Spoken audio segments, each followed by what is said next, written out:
One.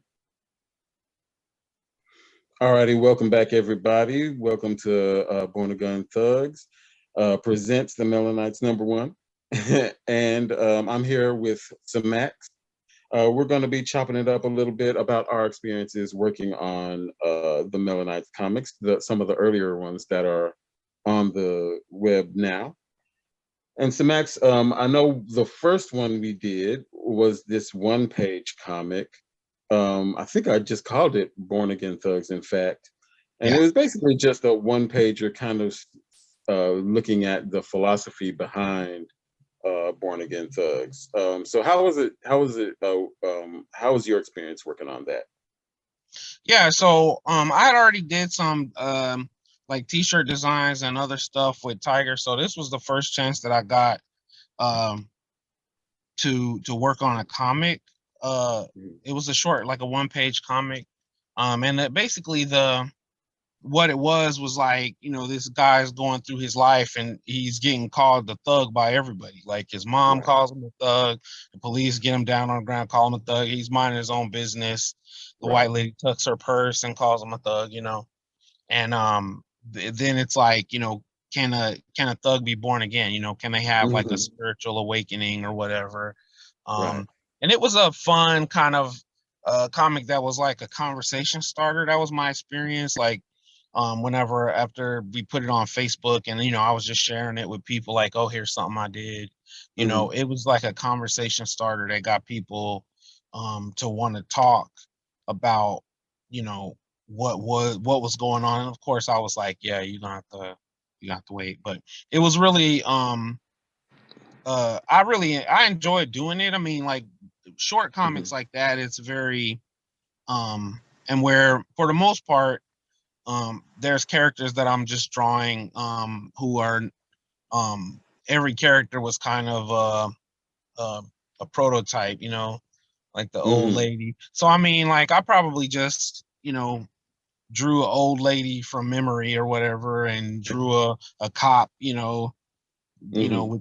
with the shadowy demonic face from memory, and just from out off the top of my head. I mean, and and the mom and stuff. It was fun. I mean, like it was kind of a thing that was like sad or tragic, but in a way that felt silly as I was doing it.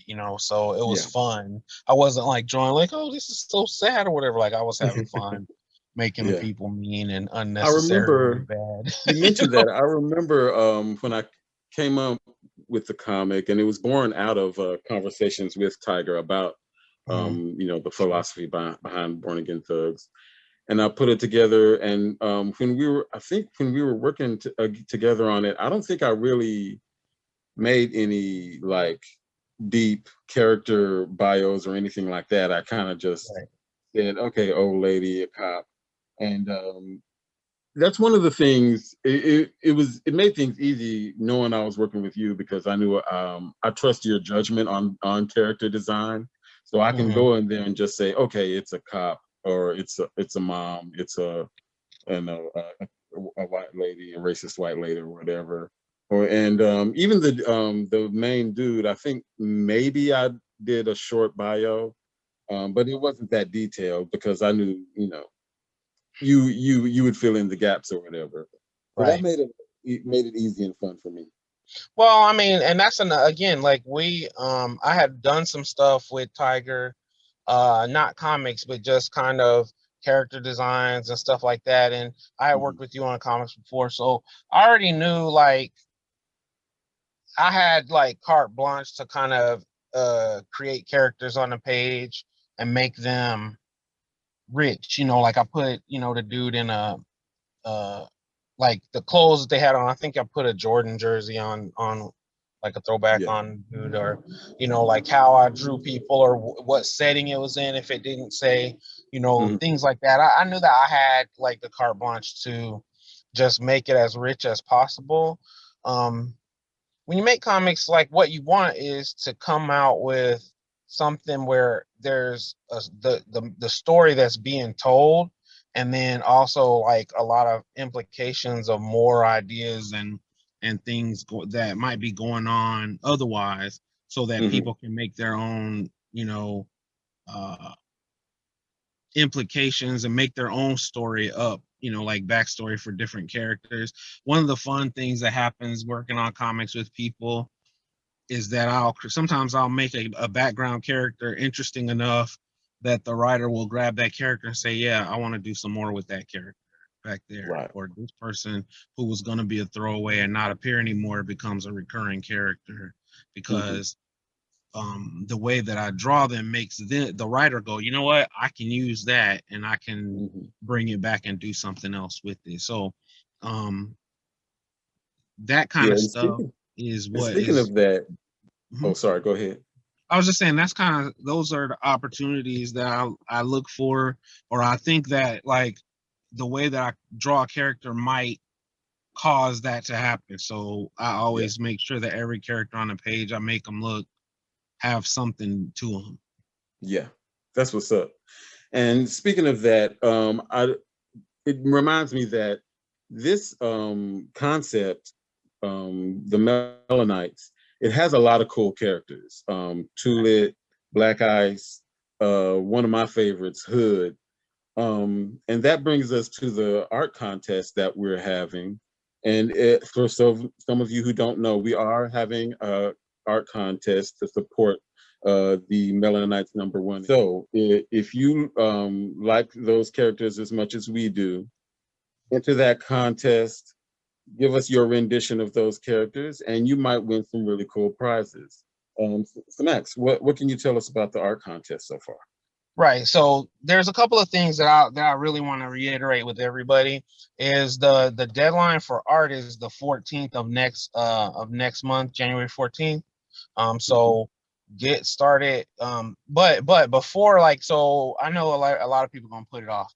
What I want you to do if you want to do the art contest, if you're an artist and you want to fit it in, go ahead and register. So if you go to the links below that are about the art contest, you can register right now. And one of the things that will do is it'll give us where we can look at stuff you're already doing.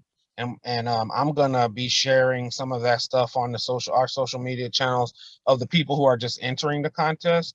And then I'm also gonna be contacting people who want to be interviewed, and we're doing other things to make sure that every participant gets something out of doing the contest. Obviously, there's going to be the grand prize, which is $500, and second prize, which is a Nintendo Switch, and then there's other prizes too. But we want to make sure that everybody has a good time that's participating, and I'll send out reminders so that if you're excited right now, go ahead and do the registration form that's on there, and then we will keep in contact with you and do reminders and stuff, and show you the competition um, as the entries start coming in. But one of the things that I've been working with Tiger now for a few years, and he loves artists and he just loves to see new art. He does a lot of commissions, he does a lot of other stuff. So if people are enjoying the stuff that we've got out, I mean, you can go to our social media platforms and see we have a lot of stuff all the time, new stuff. Hmm. Um, if you're enjoying it, and you just like drawing and stuff like that, participate in the contest, maybe you win some money. Um, Indeed. and just kind of we really want to build a community of artists and fans, and use this for that. So one thing about Tiger is always a lot of stuff happening. We're not just focused on one thing, raising money to print the books, which will go to the printer like any day now. And then we're also doing the art contest, and he's also chomping at me to launch a cosplay contest too, but we'll get into that whenever we get into That'll be that. fun. Yeah, yeah, Awesome. Most definitely. Thank you for that, Samak. sure. And we will end this with one question that I think is extremely important and pertinent. Who is your favorite character from the Melanites universe? I'll go first. I would say my favorite is Hood. I like his style. I like his roughness. I like that he runs with the cast, those spiritual dogs that eat people's hearts and eats their sins. I love him. And so who is your favorite? It's either it's probably at first it probably would have been Hood, but now at this stage it's either Roots or Slay. Like I like, first of all, before the scripts and stuff that the comics haven't came out yet for 1 and 2, it would definitely be Roots. Having read the script for issue 2, it's probably Slay, and I'm not gonna say no more about that. I think Slay's bomb. Yeah, she's dope. I like Roots a lot because he is kind of mysterious, and he seems like he's really a black box in the sense that, like, once everything that he knows gets out and everything he's learning, like, people will catch up a lot. Like, he seems like the character that knows the most, or like trying to find stuff out, he's gonna get the most truth. You know what I mean? And I can relate to him as a person that that whatever's true is what matters to him. You know, that's my impression. I mean, obviously, I'm not a writer. I'm just going off of the characters. I also like the kind of Rasta edge of his character. Yeah, definitely.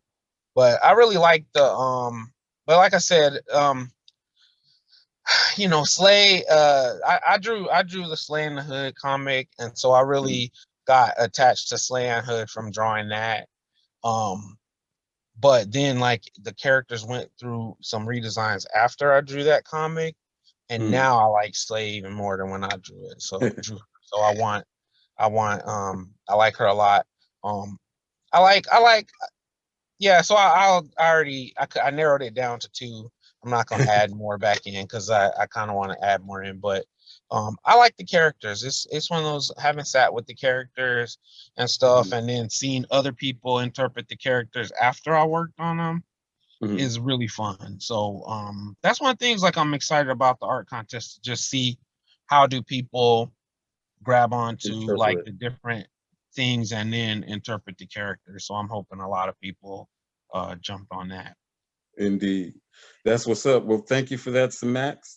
And we're going to end on that note. Everybody, watch out for the contest. Support the Melanites #1. And we'll see you next time. Holla. Peace.